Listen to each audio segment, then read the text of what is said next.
Hello, my name is Ryan Cameron. I'd like to talk to you about a soccer match that happened to me in my junior year in high school. It is called the Bernard Cup. It is a traditional game that is played every year, and it is versus Stevens High School versus Fall Mountain High School. We're very intense rivals. The game is in remembrance of Charles Bernard. He died traumatically of a brain injury at a very young age, so this game was in memory of him. I remember after class the bell would ring and we all gathered onto the bus, which is a tradition, and we would make our way to the cemetery and pay our respects to Mr. Bernard. Traditionally, the seniors would put a rose, and after we would have a moment of silence and then make our way over to the field. I remember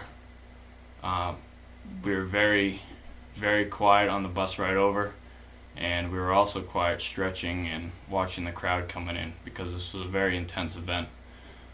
Fall Mountain had won this 11 straight years, and it was our time to win. Not only that, but it was also for a playoff opportunity as well.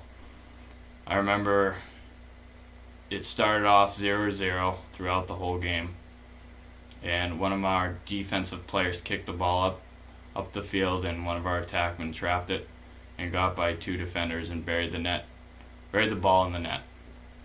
At that point, probably half my team dropped to the ground crying in tears, and I ran over to my coach and gave him a big hug. This was very, very intense. All I could hear was the crowd cheering, and it was finally over. This was a very brutal game, but a game I'll always remember because I remember we got escorted back by the police and we got to cheer all around Claremont, and it was just a great memory in my life.